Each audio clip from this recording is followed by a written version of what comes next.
Hey Bradley, how are you? I'm doing well, doing well. Funny, when I sent you that email about a legislative update, Bradley, I didn't realize you had this on the agenda for today. So uh, good timing on that. Yeah, good. Well, we'll give everybody just a few minutes or a few seconds here to get connected, and we'll go ahead and get started. Um, Well, on behalf of the Tennessee Chamber, I want to thank you all for joining. This is our end of session recap for 2021. 2021 was a major year for the legislature and certainly the business community, wrapping up or starting to see some normalcy after the pandemic. I do want to start off and recognize really the great work of our legislative team this session.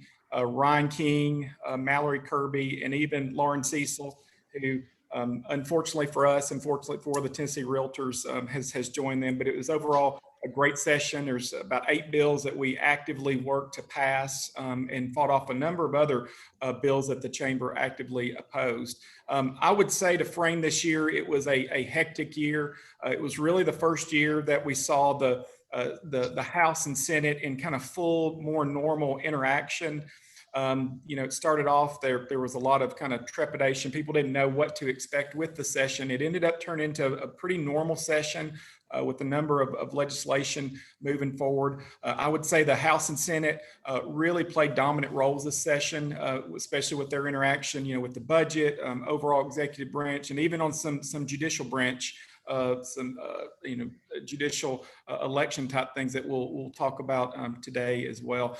Overall too, really every issue was on the table. There were a lot of caption legislation that came forth at all through the session. We'll touch on that as well. Overall though, when we talk about the budget, and I want to touch on the budget because like everything else, when state revenues are strong, most things typically run very smooth. And the legislature this year took an extremely conservative approach. They recognized about $400 million in recurring revenue, which was a lot less certainly than revenues overall had grown. Tennessee is going to maintain their AAA bond rating. The legislature invested about $100 million in the rainy day fund, which will bring the total of that fund up to about $1.5 billion. To help ensure Tennessee's solvency and protect our budget overall. So it's still one of the best managed states in the nation. We thank our legislature for that. As we look at the current budget that we're on, March is the 8th month of this fiscal year. And so far, Tennessee is about $1.42 billion. That is over what the budget estimate is.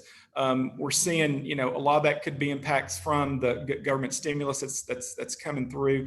We're still seeing most areas have picked up. There's still stagnant growth overall when we look at really the overall hospitality sectors and also brick and mortar retailers. Other than that, most everything else is really caught back up and is running strongly. I do want to point out for you all, online sales, the sales and use tax collections for online sales now makes up 65% of our total sales and use tax collections. So the legislature worked to pass that a number of years ago, and it's really helped Tennessee to make sure we're capturing sales and use tax that's certainly due to the state. When we look at the overall activity, so far there have been about 348 public acts that have been signed into law. Now there's going to be more coming in the next couple of weeks. When we compare that with other sessions, there were about 405 on average during the 2019 and 2020 sessions. So even though it seemed extremely hectic, it's going to end up being, on pace with other legislative sessions. In terms of total bill filings in the Tennessee Chamber, we tracked about 400 of these pieces of legislation. There were about 1,633 total bills filed, which is a little bit higher when we look at the average of 2019, 2020. That was around 1,469 bills. So certainly there was a lot more activity this year, especially with the pandemic and some of the special sessions and everything else. Out of all the bills that the chamber tracked, most prominent seemed to be legislation proposed to kind of in the HR and regulatory space, and that was likely due to responses from the pandemic. There's two other things I want to highlight briefly.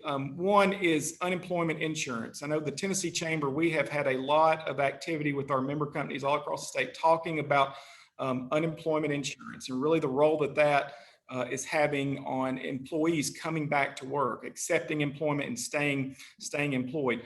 You all saw yesterday, Governor Bill Lee announced that on July 3rd, he would be suspending the $300 federal enhancement. The Tennessee Chamber supported that along with a number of other business groups.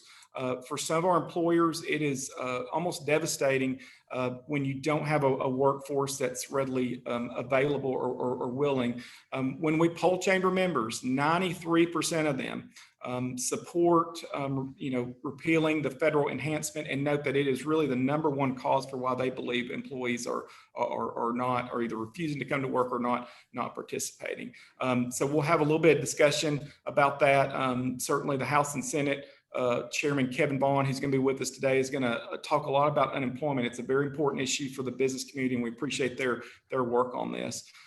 In addition, just a few budget updates. As I mentioned, it was a very strong budget for the General Assembly with good, strong revenue growth that they were able to make some key investments. In addition to recurring, funding of the BEP and TennCare, the legislature also put back $250 million to shore up and make sure that the state's pension system, it remains solvent. That was a major move, and certainly in light of the pandemic was much needed. In addition, when we really look at economic development for a number of you all's chamber members, it put overall $190 million in fast track.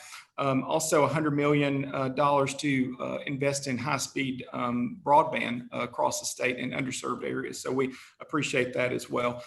Capital investments, the legislature made a lot of investments in capital investments, which is a good way for them to utilize one-time money, but over $930 million went into capital investments across the state. And those pay off in local communities all over our great state and really help to contribute to Tennessee's economic growth. With that said, I'm going to introduce Senator Mike Bell and turn over to him as our first legislator that's going to talk to us today. Senator Mike Bell from Riceville, Tennessee. He's been a member of the Tennessee General Assembly from the 105th in the House up to the 112th that we're in now. So Senator Bell, I can say beyond hesitation, not only is a strong friend of the chamber, he's also a business owner. He gets our issues. He chairs the Senate Judiciary Committee. He has had consistently 100% Tennessee Chamber voting record and was recently awarded a Tennessee Chamber of Commerce champion, which is our most elite award. He has shepherded through this year. I believe he had about 3 different chamber bills out of the 8. That includes manufacturing day, building materials. He also worked on a bill that was important to us regarding county health boards and the authority that they have to regulate businesses during pandemics. So with that said, Senator Bell, thank you so much for joining us today. Thank you, Bradley. I appreciate you asking me to be here. And if you and the other people who are online hear a little activity around me, I'm in a house that I'm building right now, and I have electricians, plumbers, and my heat and air guy here are working as well. So if you hear some activity behind me, I apologize for that. And you can see cabinets behind me right now. I'm standing in what will be my kitchen. At least my wife tells me this will be the kitchen pretty soon anyway. So Bradley, again, thanks for having me here today. And yes, I am a small business owner, a very small business owner. I'm the only employee, but I've been a small business owner now for almost 30 years and appreciate what they go through and what we all have to go through to make it. And one of the things that I want to touch on that you've already mentioned is the unemployment system or the unemployment situation that we're in right now. And every single, I'm talking about from Denso, which employs 1,800 people here in my district, down to employees. The guy that owns the heat and air company who works here has got 8 employees, and he's looking for more. Everybody I know is looking for employees right now. Removing and withdrawing from the federal program, is it going to solve all the problems? I doubt it, but at least it is what many people believe is still keeping people at home and not making them go back into the workplace, is the over-generous benefits that you're getting right now on unemployment. But I want to touch on one of the bills that I carry with y'all, and that was the Safe Building Materials Bill. That was basically what we had, Bradley, we had some cities around our state that were wanting to ban and had banned certain building products. And these were building products that the state fire marshal had already said were safe products. These were products that are being used all over the state, all over the country. But certain cities wanted to say you could only use a type of material. And we were able to get a bill passed that first put transparency in the process. If you're going to ban a certain material, or not ban it, or if you're going to require a certain material to be used, you're going to have to do it through a transparent process where city council would actually have to vote on it instead of it being done by unelected planning commissions or boards. Bradley, I've lost video. Can y'all still hear me? Okay. Yes, sir. Okay, good. There you are, Ryan. So that was an important bill, important not only for the business community, but I think important for citizens to know that if this was going to be done, if we were going to limit certain business building materials, it would be done through a transparent process that that elected officials would actually have to make. Another bill that we passed this year that I didn't carry, but was an important bill. It was a bill that exempted COVID relief payments that were received from 3/1 from March through December from F&E taxes, to make sure that those payments that were received from the federal government were not, businesses did not have to pay franchise and excise taxes on them. And the other bill I want to mention was the, remember when the pandemic first hit and businesses started having to shut down. Some businesses were declared essential. Other businesses were not declared essential. The big box retailers got to stay open, but your little mom and pop hardware store on the corner had to close. That made no sense to us as legislators. That made no sense to the citizens of the state. And we passed a bill that would prevent that should a similar situation like what we just dealt with arise again. So I was happy to see those passed. I think we had a good session. Bradley, you touched on one other bill that I'll mention. It was a bill that I carried, and that was a bill to set up a 3-judge panel to hear constitutional challenges against the state when a business, or not, wouldn't necessarily be a business, but when anybody would challenge the constitutionality of a state statute under current law, that has to be heard in Davidson County Chancery Court. Under this bill, it will be heard by a panel of 3 judges, and those 3 judges will come from each grand division. And my reasoning behind that, and the reason I felt this was important, is that when these judges, again, currently in Davis County Chancery Court, are making these decisions, they're making these decisions for the whole state of Tennessee.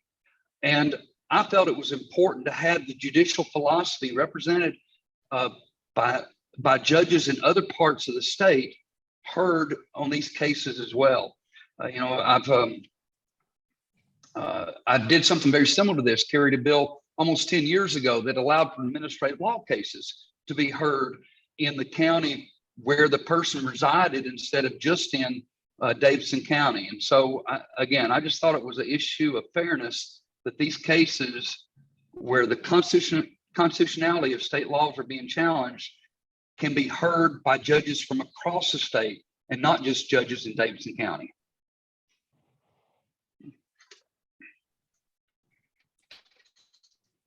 Thanks for the update, Chairman Bell. And you guys may have questions for Chairman Bell or for us. Just type those in the chat window if you get them. And I think we're going to commit to staying after. Chairman Bell won't be with us, but after we finish here today, we can certainly get him the questions. One other thing I'll mention, Senator, is how quickly we forget.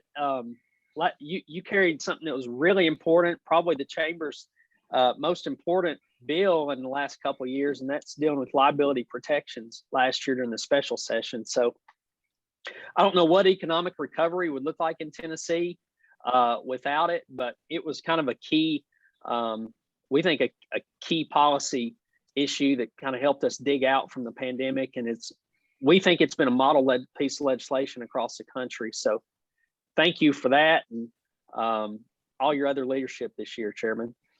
Well, I appreciate it, Ryan. And yes, for the people who are online, they may not remember this actually. This actually kind of blew up last June when we had a bill, and right at the end of session, we thought we would get one passed, and it blew up, and we didn't. We had to come back for a special session, and so I carried the governor's bill during that special session to ensure that not only our businesses, but our governments, our schools, and everybody had a certain level of protection from liability from being sued over COVID. Well, thanks again, Chairman. We'll let you get back to working on your house, and congrats on a good session and all the things you worked on. I think almost 75, 80 bills that you helped shepherd this year. Yeah, I think my assistant told me I had 80, and I think I passed 43 of them, which may have been a record for me. So thank you. Congrats, Chairman. Thanks again for joining us. Appreciate it. All right, I'm going to get our presentation pulled up here.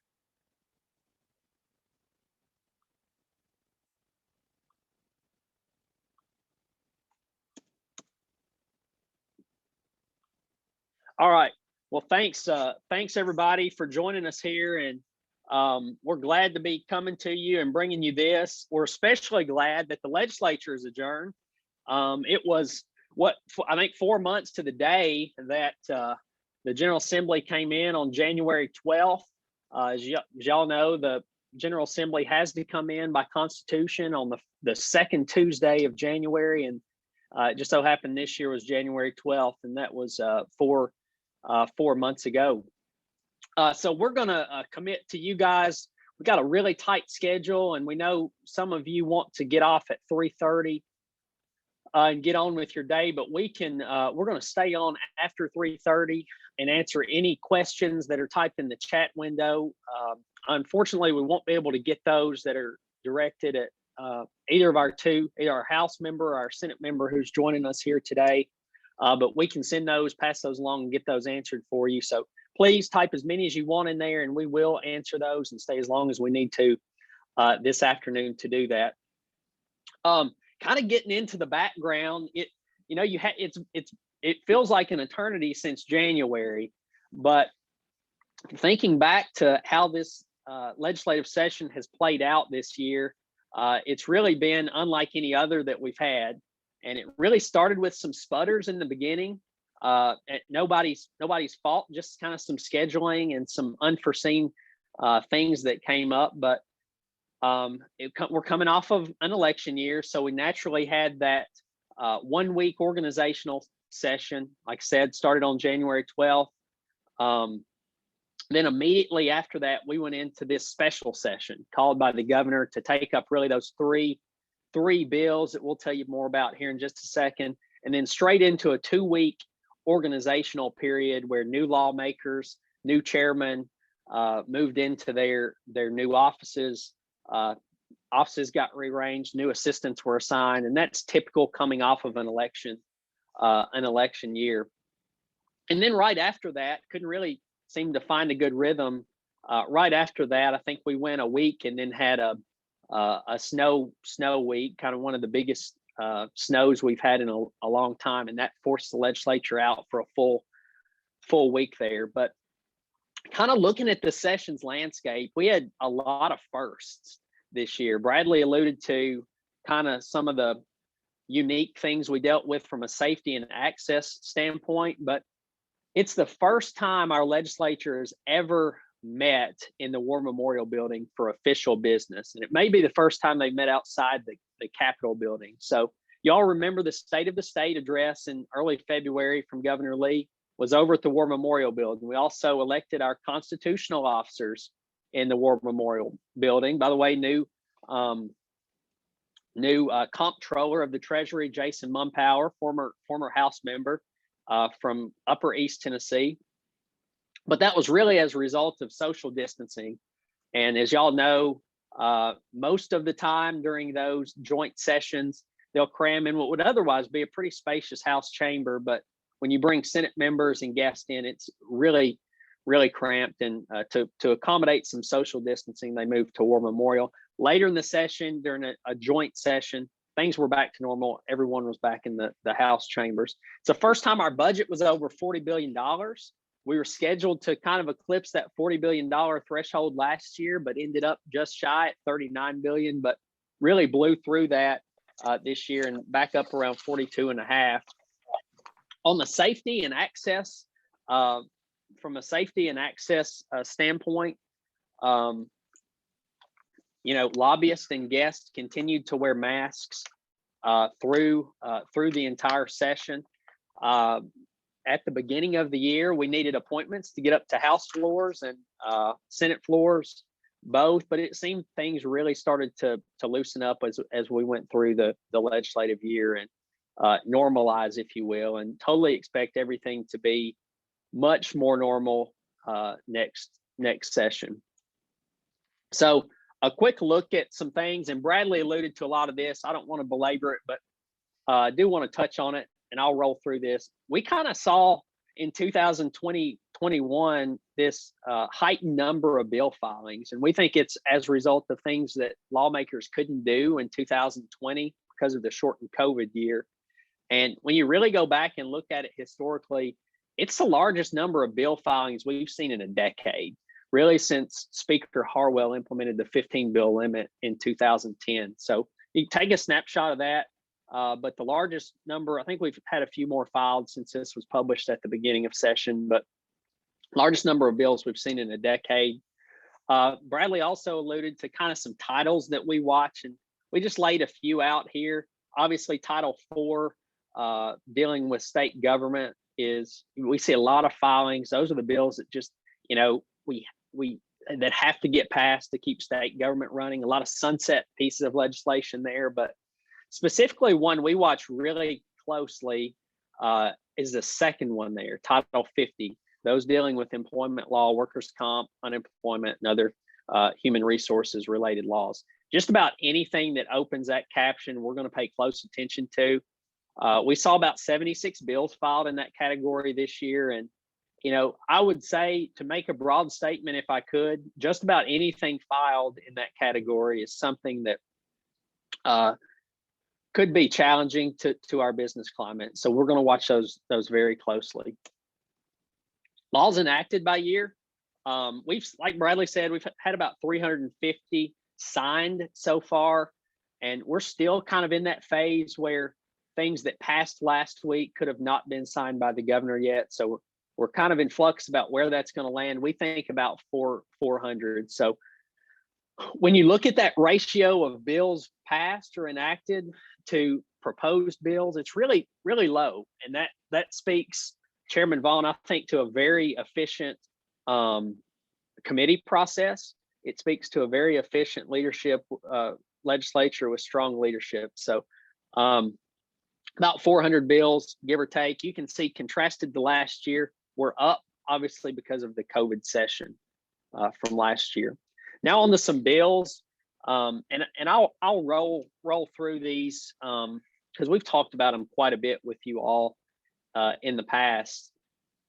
Really, the first one Chairman Bell alluded to deals with that deduction, that tax deduction for relief dollars and taxability of relief dollars. So you all know in the December bill that passed through Congress, they clarified that PPP dollars would not be considered taxable income. Well, they didn't speak to dollars that flow through our state coffers, like the SURGE program, Small Business Relief Fund, Community Cares, some of the ag dollars that rolled through there. So this just clarifies that for state tax purposes, can't deal with federal, for state tax purposes, those are not going to be considered taxable. We think that's one of the biggest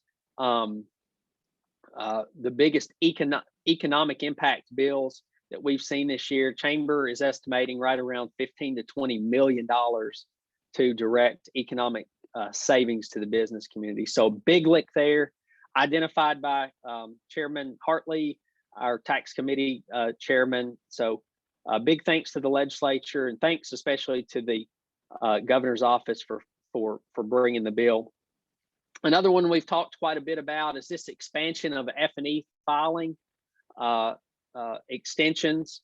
So your F&E taxes will still be due on April 15th. However, lots of you file that extension, or your members file that extension, which gets you today to October 15th. Well, that sits right on top of our federal filing deadline.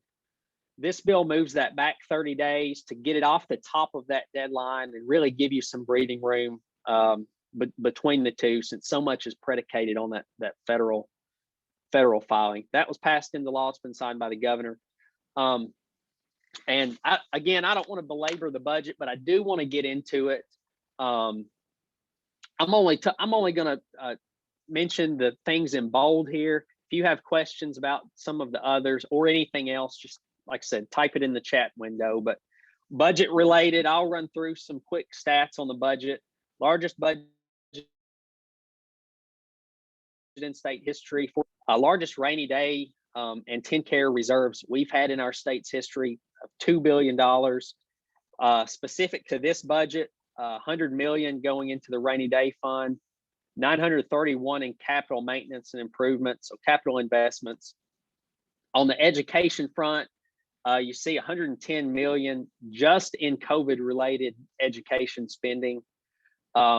That $6.1 million for the University of Tennessee to acquire Martin Methodist. So that was a big chamber supported budget item to go in kind of this area that's needed a good public education structure in Southern Middle Tennessee. 341 million for total new funding to K-12. So impressive number there. 4 million to kind of reinstitute these ag extension agents to TSU and the University of Tennessee. 100 million increase to the broadband deployment program that's run through ECD. Additional 5.5 million recurring to the ag enhancement program. So big upgrade, that'll get that almost to $30 million annually. 472 in total new funding for business and economic development. Big one here, I think, especially local chambers, if you're joining us here, $100 million for local government infrastructure grants, and those have no strings attached. That's a little bit of a difference from last year. 4% raise for state employees, and a big one to the chamber is $400,000 to the Smart Factory Institute, and that's that institute I think we've talked to you guys about before down in Chattanooga to help implement some advanced manufacturing practices and train and equip on those. That's it for tax and budget. Kind of on the education front, won't spend a ton of time here, but one of the big things that we were able to help with was this career readiness certification program. It's going to cost about $5 million, but essentially what we're talking about here is giving high school seniors the ability to opt out of the ACT and opt into what's called the ACT Work Keys program. So the Work Keys program is already very prominent. Several of you may employ folks who have taken the Work Keys testing. It basically gives you as an employer the opportunity to kind of see what that skill set of your applicants are. So we think it's a windfall, obviously a very good thing for economic development in the state and help match those skill sets to specific employers. The next three you see there, learning loss, literacy, and teacher accountability, that's kind of that suite of bills that the governor's office put together for the education special session. First one deals with, the big one deals with learning loss from children, really K all the way to 12. There's something for you. Learning loss as a result of the pandemic, and specifically that's an after school program and some summer programming too. And we've got more details there if you're interested. That employment law category, obviously a big one for the chamber. One of the things we worked on early in the session with Chairman Vaughn obviously sits on the committee that dealt with this, and Chairman Clark Boyd carried the legislation, was a little bit of a rework in the workers' compensation law dealing with misclassification of employees. So we've been hearing for months about an issue the Bureau of Workers' Compensation has with folks who fraudulently classify employees as an independent contractor. Well, that obviously affects workers' compensation. And so this bill really gives them the ability to go in. It gives them more enforcement tools. It gives them a mechanism to help identify those cases. And it really just is a competitive disadvantage for the folks who are acting in good faith and doing things the appropriate way. The bill has some other provisions, kind of reworking, making some technical tweaks to workers' compensation and the exemption registry. But that's the high points on that one. I'll save most of the unemployment legislation for Chairman Vaughn, who is next after me. But that's one we've probably belabored with you all. You're probably tired of hearing about it. Very important bill, indexing. That indexes our unemployment system, or actually the delivery of unemployment benefits to the unemployment rate in the state. E-Verify is the last one I'll talk about in this category, and that's one that came through the committee process very early in the session, and it would essentially require any employer in the state, large or small, to E-Verify. Many of you here are already using E-Verify. If you employ over 50, you're E-Verifying. And you can probably recall kind of the startup process and what that was like, and kind of the initial investment and training that was involved in that. We think that's a federal issue, that the burden in some ways is being placed on our Tennessee businesses to deal with. And we couldn't fathom placing new regulatory burden on basically your barbers and your floral shops and hairdressers and others out there, the smallest of the small businesses in the state. Brand new burden in the middle of a pandemic. So thanks to Chairman Vaughn and really a strong committee, that bill failed very early on in session. So really just some other things in the public affairs category. Data privacy is one that probably everybody on this call has been cued into from the session. I remember having a conversation with some other folks at the Capitol who work for businesses or represent businesses, and we couldn't recall a bill that was as broad and far-reaching in the business community as the one that was filed.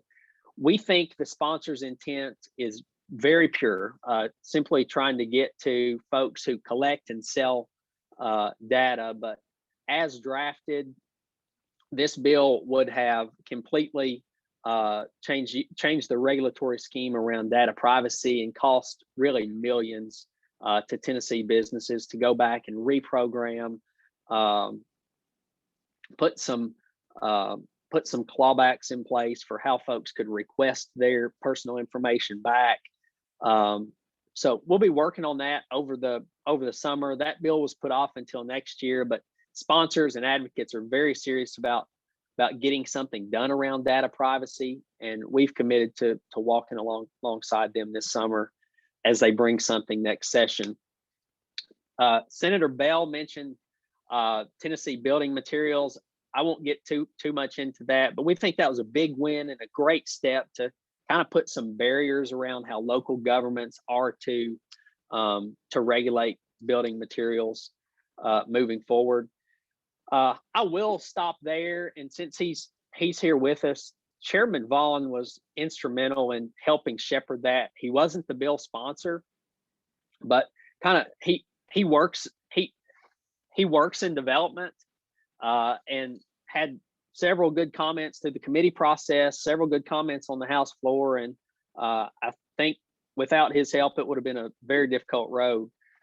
The last two I'll mention are kind of in the same space, and that's bills that would essentially impair our ability as businesses to ask employees to wear a mask or potentially get vaccinated if they're in contact with a vulnerable population, or if they're out front, or whatever the case is. And as we've heard from you all, we haven't heard of anyone really who's planning to mandate a vaccination, but we're able to kind of keep the dam intact on those, and keep our ability as a business community to still have make business by business decisions on those two.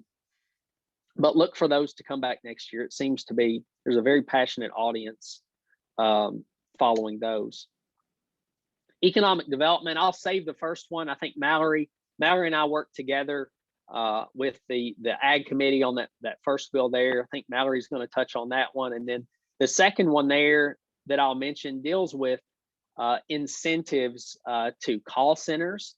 And it essentially says that if you get an incentive and you move any jobs as a call center, there's kind of a heightened clawback provision associated with that. And that sounds okay on its face, but when you think about the number of businesses who have a call center, this bill would actually give them the ability, give folks the ability to reach in and pull incentives from other parts of the business, not just the call center. So we think a very dangerous bill, and we're able to get that defeated and actually moved to 2022. The last couple I'll mention, the first one there is a big one you've heard from us the last couple of years on, and it is the right to work constitutional amendment.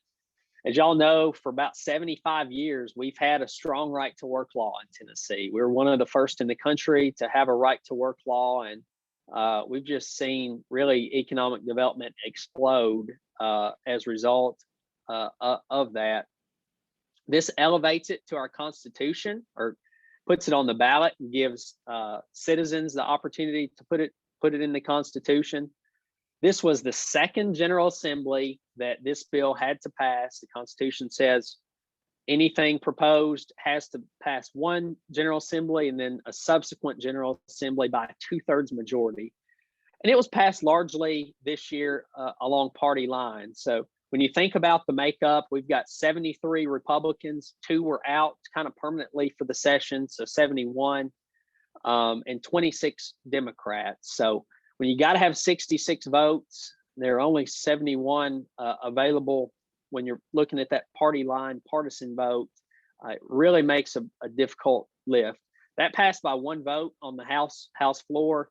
I'd encourage you, please go back and look at the votes on that, and look at how your lawmakers voted. We had strong support, especially from the Republican caucus on that. But we'll be coming back to you, asking for your help, asking for your help with awareness and PR campaigns, kind of as that moves toward the ballot in 2022, right under the governor's name. So that will be Amendment 1 on the ballot in 2022. The last one I'll just allude to is the one that Senator Bell talked about earlier, and it deals with that 3-judge panel and how our state deals with constitutional challenges. It was the final bill to pass before adjournment last Wednesday. It's literally the reason that lawmakers had to stay in town a few extra hours as that thing bounced back and forth on message calendars, and then eventually a 7-8 o'clock p.m. conference committee to deal with that issue. I think we're pleased with that bill as opposed to the alternative, which was a popularly elected 3-judge panel that would have created a statewide election. And as you all know, that's something that we've traditionally tried to avoid. So I'm going to stop there, and I think next on our program is somebody who's become a really good friend to the business community and is a good friend to the business community. Chairman Kevin Vaughn from Collierville, a Republican from Collierville, first year to serve as chairman of the Commerce Committee, and really did a lot of strong work this year. And we told him, I can't remember, Chairman, how many times we've told you how efficient your committee seemed to run this year. But Chairman, I'll turn it over to you, and thanks again for joining us. Well, thanks for having me, Ron. Enjoy getting to see everybody and see a lot of familiar faces and the folks that I don't have the pleasure of knowing. I think that my reelection mantra is going to be, "You can do a lot worse than me." So I hope that lets everybody know is just exactly how high I try to set the bar. I enjoy what I do, particularly with these the legislation regarding business. I'm a small business owner myself. I've got a real estate business. I've got a development company.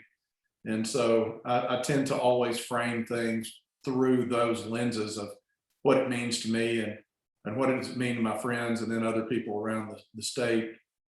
A couple bills, I guess, what would you like to talk about, Ron? What do you want me to pontificate on here with all these fine folks?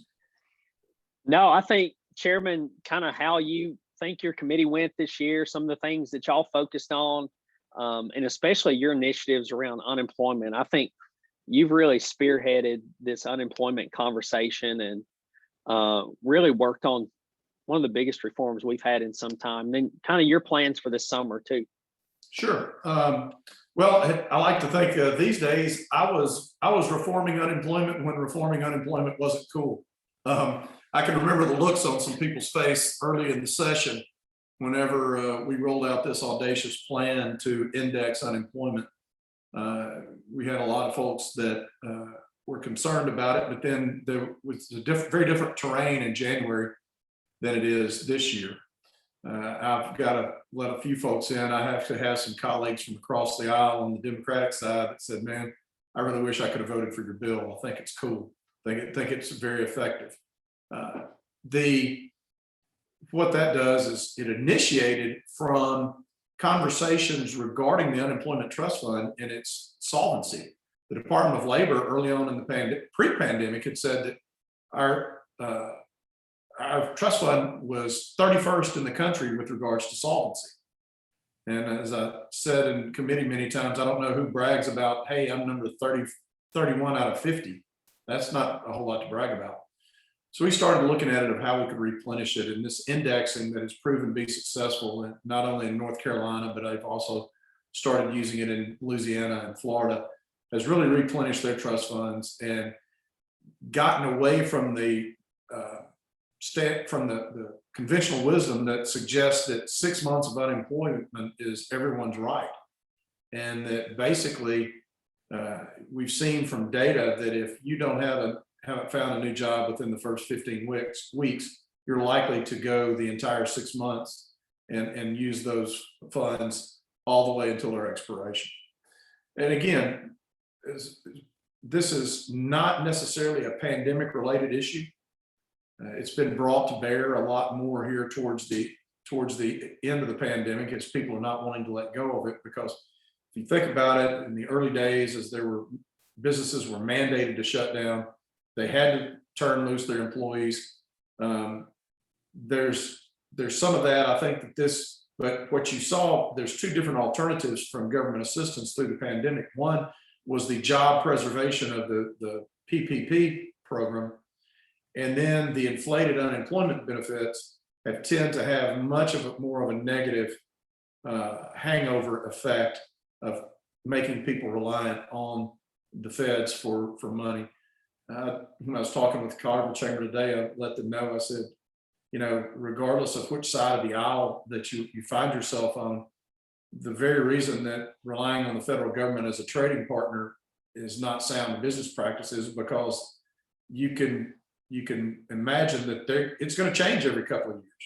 And so what deal you make with someone this year is not going to be the deal necessarily that a new administration or a new Congress would be willing to honor. So it's very important that we establish our own stability and self-determination in those moves.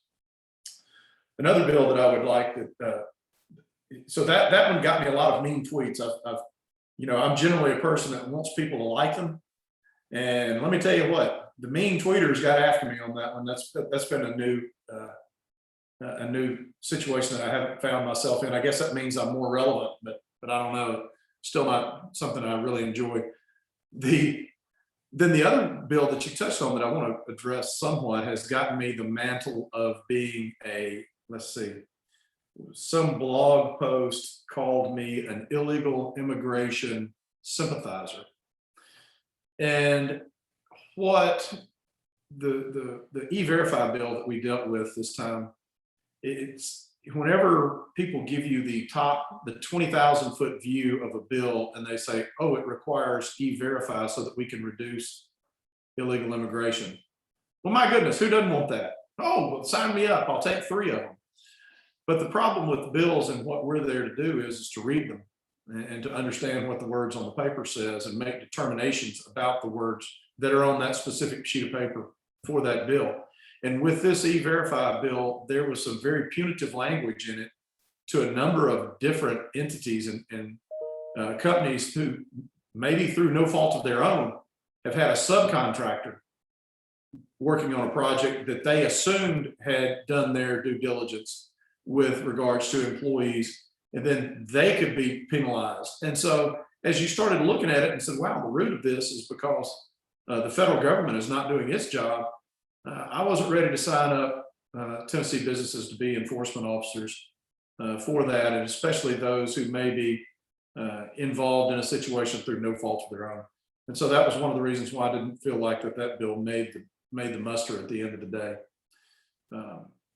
Looking forward from things, I know we're going to continue our examination of unemployment issues. And when I say issues, that's not just limited to laws. That's looking at the unemployment system, our Department of Labor, and why we struggled so mightily to administer the benefits. I know that, to be somewhat sympathetic, they do get changed on a whole lot as the federal government is involved in it. But at the same time, looking at what we can do, what the legislature can do to help that department function better and more efficiently. And we're going to be looking at maybe some wage sharing legislation that actually originated from across the aisle. So we're going to be looking at that. And then last but not least, we're going to take a deep dive into utility regulation throughout the state of Tennessee.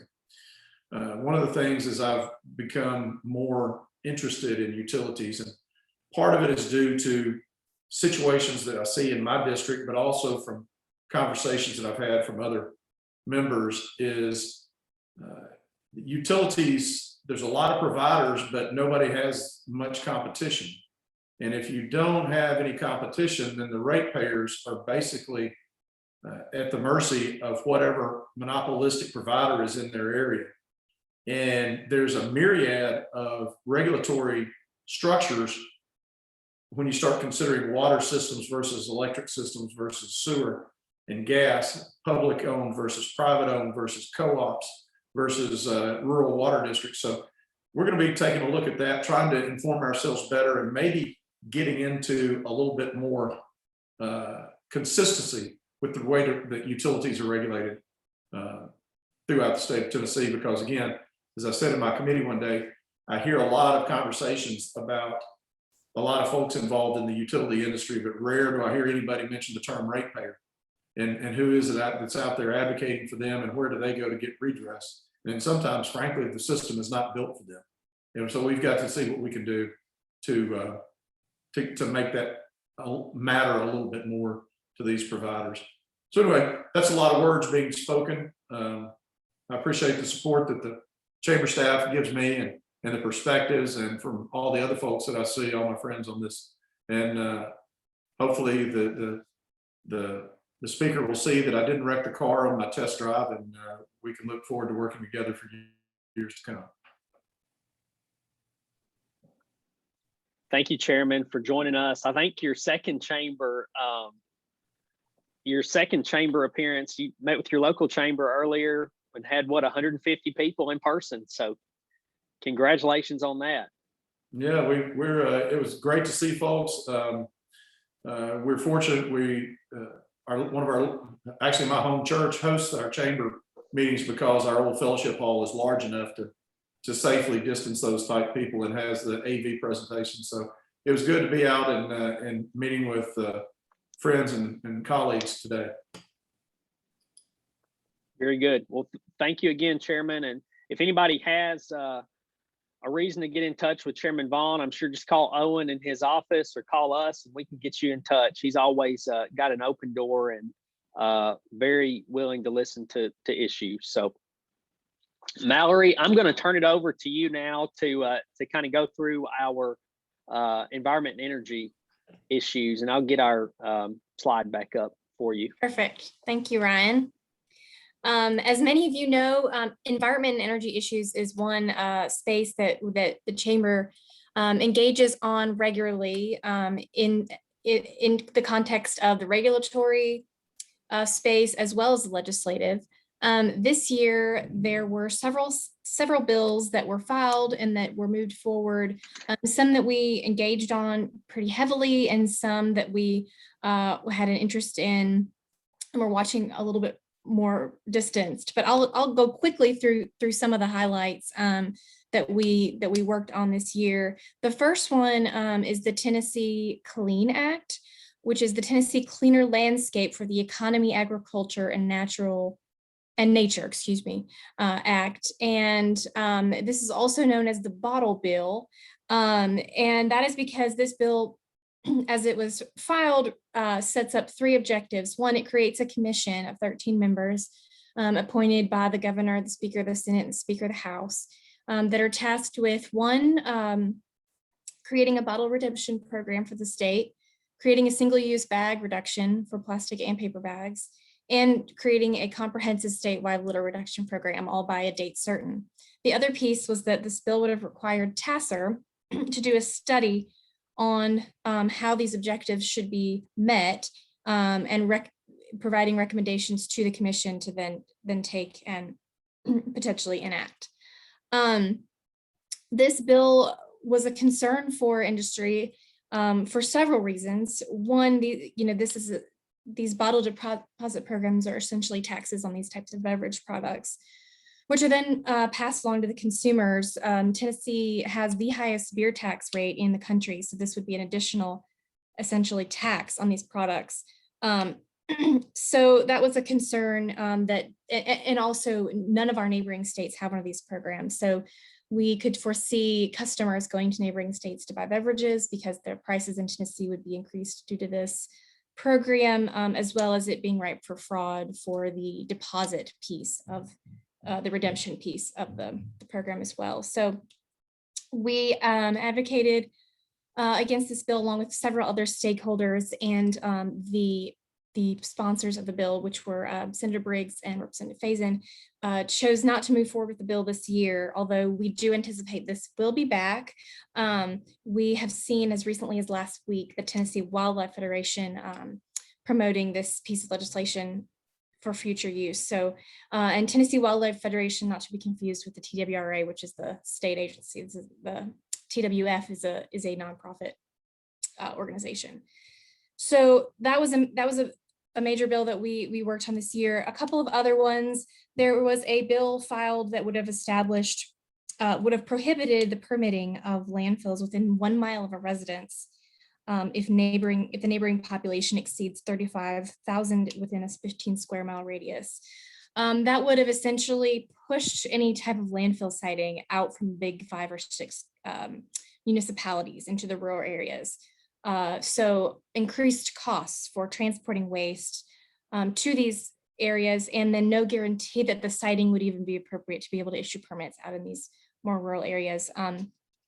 So fortunately, the sponsors of that bill also decided not to move forward after hearing from stakeholders. There was a bill filed that would have required the Air Pollution Control Board to set ambient air quality standards for hydrogen sulfide. This hydrogen sulfide this would have impacted many paper companies, paper manufacturers, as well as potentially wastewater treatment plants and perhaps others that manufacturers that produce more fibrous products. And the concern here was that EPA currently does not have ambient air quality standards for hydrogen sulfide. So if this bill would have passed, it would have put more regulatory burden on these manufacturers that were impacted by this, and it would have been above the federal minimum requirement. Once again, after hearing from stakeholders, the sponsors here decided not to move forward with the legislation this year. One other bill I'll mention has to do with in lieu fee sponsors, and Chairman Vaughn was actually the sponsor of this bill. This bill passed. We were supporting the proponents of this bill. It became Chapter 208, and essentially what it is in lieu fee sponsors currently accept fees in turn they are supposed to provide mitigation for environmental impacts that these fee payers are creating by doing their projects. Well, what had been happening was that these credits were sitting essentially unused, and the environmental work wasn't being done. So this bill essentially provides the department with some enforcement ability to withhold the integrity of that program. There was a caption bill filed regarding solid waste that an amendment was put on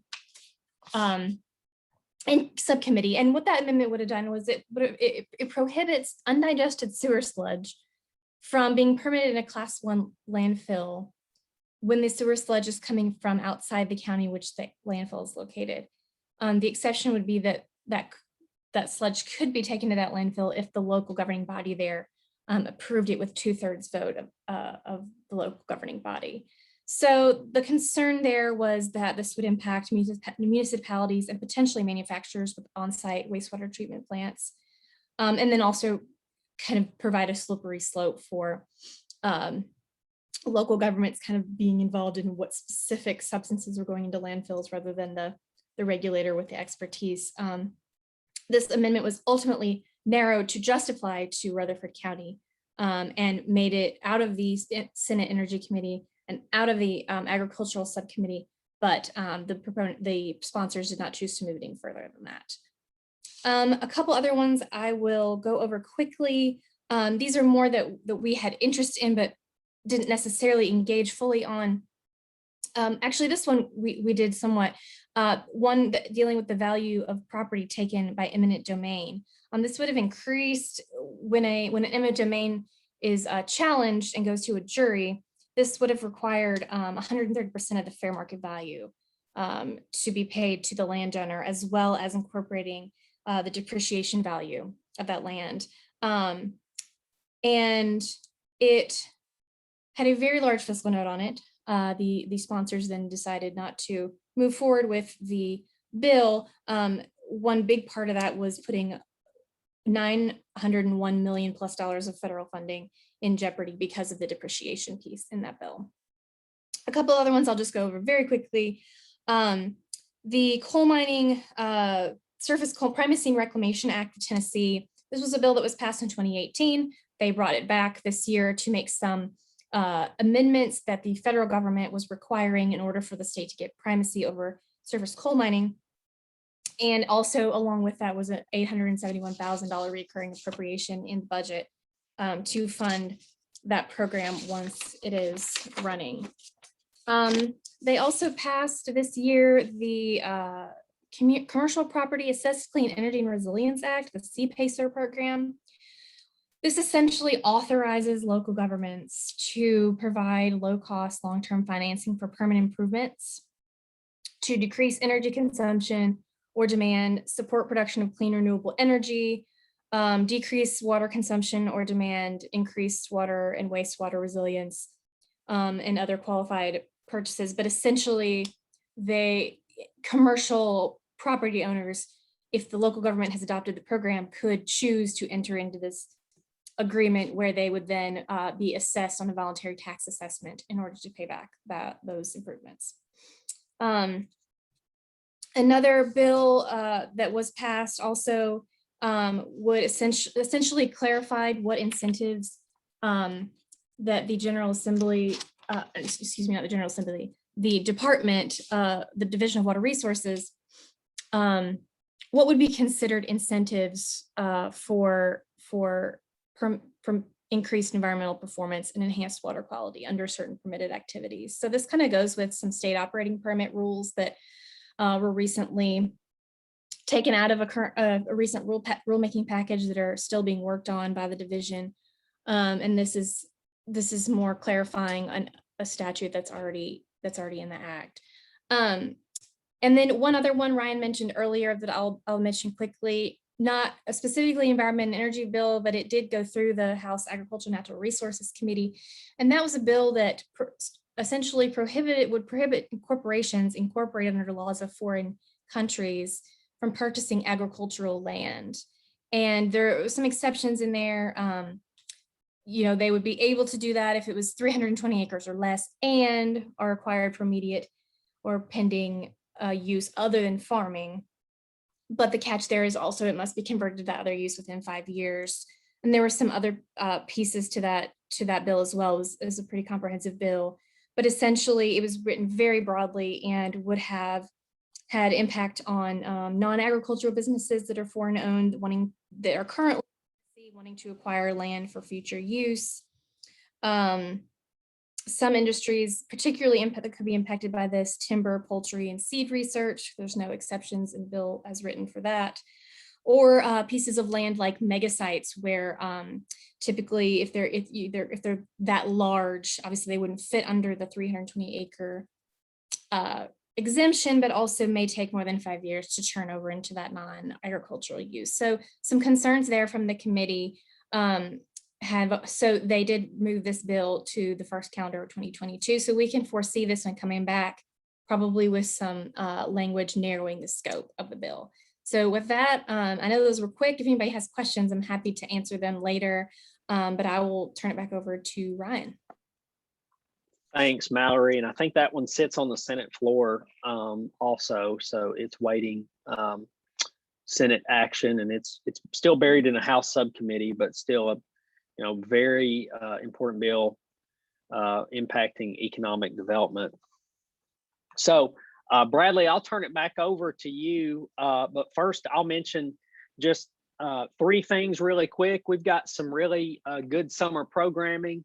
We're going to tell you guys more about some big announcements around that coming soon, and probably coming to your communities or communities close to you, working with leadership in both the legislative and executive branches on some programming. Again, hopefully close to you. Look for our results report. Our annual results report coming out here in the next month or so, with everything we've talked about here today, and more than that, kind of outlining what the session looked like for the business community, savings, some proposals to maybe look for next year, and again, more. Then kind of moving into fall, kind of be thinking about some of those items you'd like the chamber to work on next session. It's never too early. We'll start our listening sessions in September and October to hear back from you, our membership, and really our 4-step policy making process with our listening session, our survey, and then our policy, our policy document, our policy agenda, and then of course the implementation at the legislature. So thank you all again for joining us today. We're a little over time, and I don't see any questions. Last call on questions, and again, we'll be here as long as we need to answer those. But Bradley, turning it back over to you. Okay, thank you, Ryan, and thank you all for joining us today. As Ryan mentioned, the summer and fall, we really work to get out in the field. So if you all there's an opportunity, to speak at your local chamber or your place of business, we're always open to that to provide a legislative update.